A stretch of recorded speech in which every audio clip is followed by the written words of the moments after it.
Steph Curry and the Warriors next game. I've been looking forward to this for a while now. You know they'll be running and gunning. And Steph's gonna do 2 or 3 things that make you want to stop and stare. But we can't let that distract us. Because if we lose focus for even a second, they'll be up 20. So maybe it's up to me to put on a little show of my own. Know we're gonna be playing the NBA champs. If I knew that, I would have probably upgraded my guy a little more. Oh, and that monster's dunked right there. Whoa, we have 0.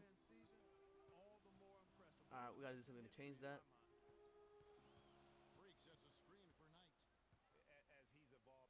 I'm 6'8" and they have me playing point guard. That's a little strange.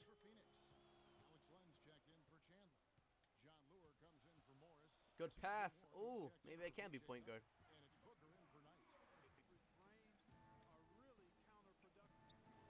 Alright, we got a rebound. We're gonna turn our game around. Things aren't looking too good. Looks like I've never even played 2K before.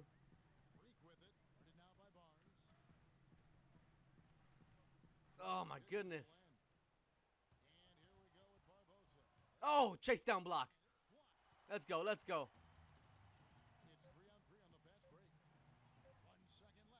Good shot.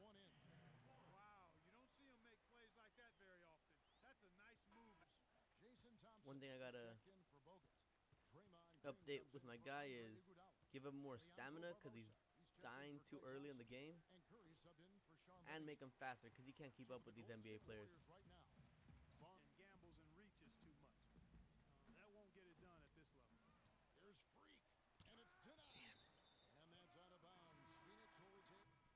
They actually put us in the second half this time.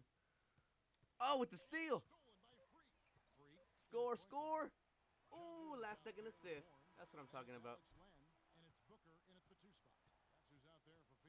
Terrible game, but should a little fight at the end.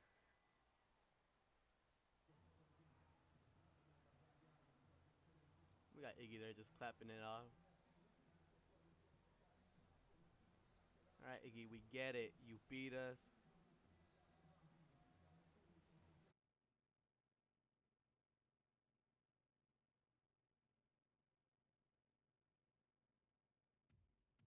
What a life, eh, freak? 1 minute you're playing 21 and horse on the courts in Harlem, and the next moment you're in the showroom, configuring the gunmetal and graphite exterior of your luxury car and your iPad mini. Oh, I bet you get a crazy crowd when you drive that car around the block in the old neighborhood, huh? Yeah, living the dream. Mad pandemonium. But folks from back around the way are real proud of me. Yeah, I hear you. Local kid makes good.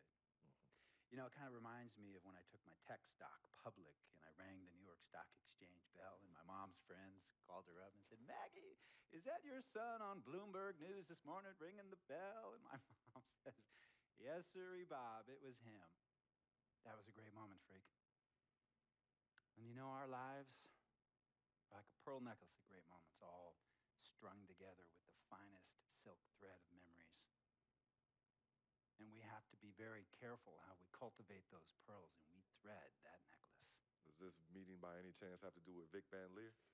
I grew up in the burbs, freak. I wasn't poor, upper middle class, comfortable. My daddy worked as an accountant for one of the largest insurance firms in the country. Smart with his money. Mom didn't have to work. I went to boarding school. And then my dad died of a heart attack when I was a freshman at MIT. I was a movie geek, wanted to be a civil engineer, but I made my fortune by becoming a hybrid of both those interests. My dad didn't want me to be an accountant. Oh, listen to this. My best friend was a guy named Isidore. Yeah, we called him Izzy. He was one of the smartest human beings I have ever met in my life. I mean, Izzy was taking second-year college calculus courses as a high school sophomore, right? Straight A student, full ride to MIT. Izzy had the world at his fingertips. But he was always looking for trouble, and trouble found him. He ran with the wrong crowd. And when we got to MIT, he got this great job working for a financial consulting firm in Boston. But every weekend, he would fly to Vegas. You see, Izzy had a system for counting cards in Vegas that had the big casinos on the strip. Oh, stymied. He would come back to MIT with suitcases filled with $200,000 in cold cash. Word? Yeah. So your man Izzy was getting hit off like that? Like a fat rat in a cheddar cheese factory, freak. Okay, so what happened to this dude Izzy? Because he's dope. No, not dope. Dead. After he'd been missing for 3 weeks, the Nevada State Police never found hide nor hair of Isidore. And our friendship took a hit when he asked me to hang out with him in Vegas, and I said I wouldn't do it because I knew he was on a dark and twisted path in his life. And yes, he was my dude.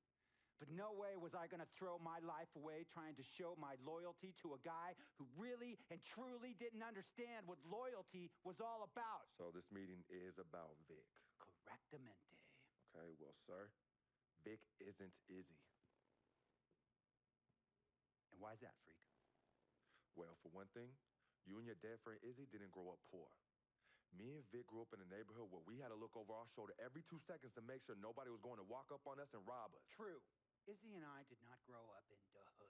But we, like you, thankfully grew up in a 2-parent household. But even that wasn't enough for Izzy. He wasn't satisfied. He was always looking for a 5-alarm fire when he already had the warmth and comfort of a loving family.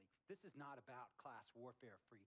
This is about the consequences of making bad choices and risking it all when you feel like you have nothing to lose. Vic is like a brother to me, sir.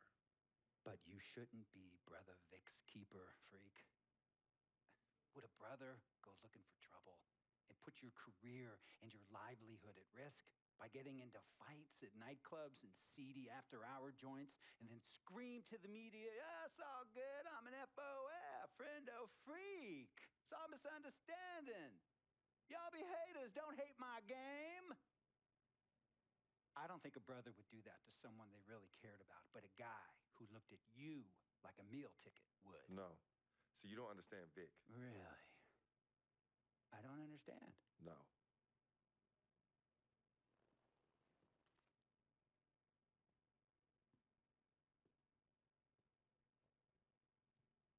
Look, man, it was a misunderstanding with the guy in the next VIP booth.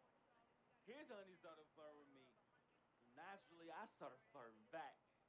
Next thing I know, Captain Cornball's off my grill piece beefing. Next thing he know, he got a 2-piece and a biscuit on his left eye. Hey, I don't know who hit him.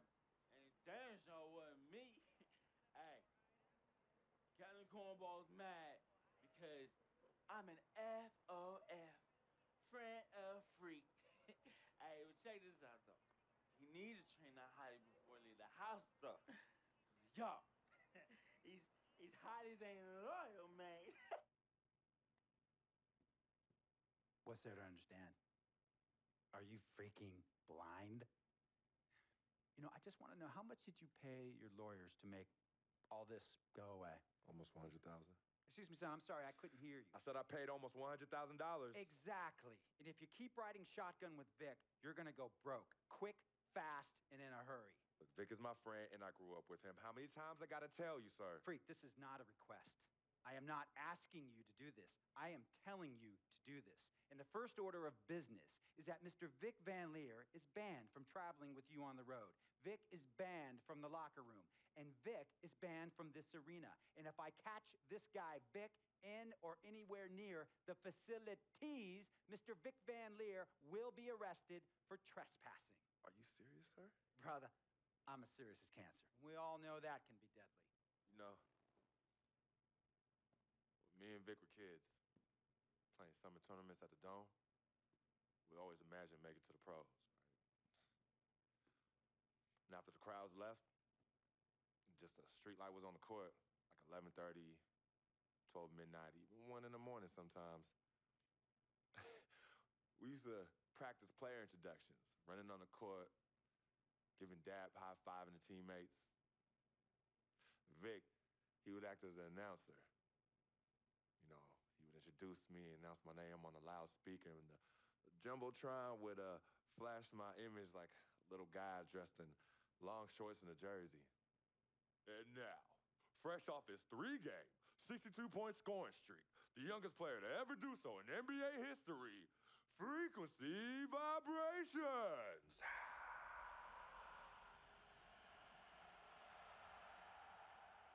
So me and Vic would sit in those empty bleachers at the Dome and dream like nobody's business. And now I'm living a dream. For real. And in so many ways, Vic was part of that. Please, listen to me.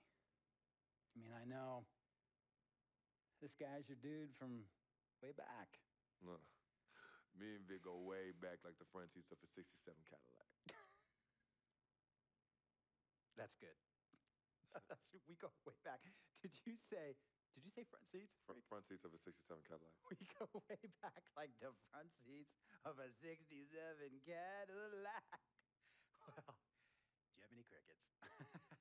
I'm going to be the hit once again at Herbie Allen's Sun Valley Shindig because my fellow billionaires love it when I walk and talk that talk. So that almost sounds... No, let me tell you exactly what it sounds like. I respect, admire, and most importantly, love you as a human being and a role model. But I pay you a lot. And I mean, I pay you a lot of money to play for my team. And I am in this game to win it. And you can't win it with an albatross around your neck like Vic. So Vic is done. History. And here's some more lingo that I picked up from a former megastar who used to play for me several seasons ago. Thought I would never release him until I did. And now he's the sixth man on a struggling team in Venice. And yeah, I'm talking Venice with the canals and the gondolas and Harry's Bar, not the street ballers next to the fortune tellers on the beach in Cali. This guy used to tell me when he thought there was a player destroying our team, don't be a hero, cut that zero. And that is what I am telling you about Vic, freak. Don't be a hero, cut that zero. The only thing Vic brings into your life is headache and unwanted and unnecessary negative attention. And it will begin to affect your mindset. And when it affects your mindset, it's going to affect your play. And when it affects your play, it's going to affect my team. And when it affects my team, it's going to affect my money. And if it affects my money, Google Translate will become your new freaking friend. I want a championship ring, freak, and I want you to help me get that ring. And banners after banners hanging from the rafters in this arena. So, freak, hear me clearly and hear me good. V, G, G, Vic, gotta go.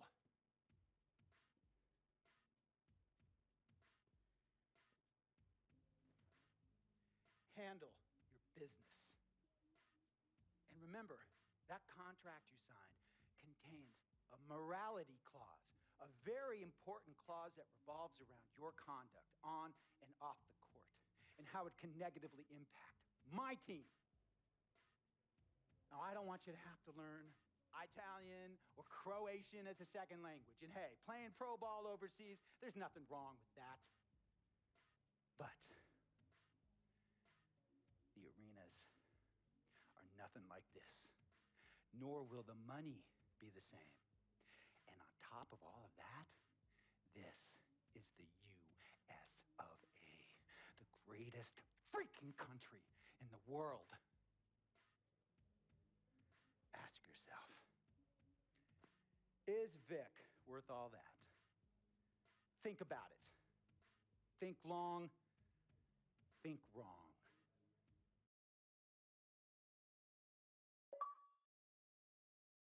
Tell you about Vic. He has his bad rap. It's not, and I understand some of his judgments might shadow his actual character. He's not that at all. Man, Vic, let me tell you something. we have love for each other. We're brothers. Blood couldn't make us any closer at all. I mean, he has so much loyalty to me and to my family. You can see even Cece, has issues with him, but he still loves her. He still loves her.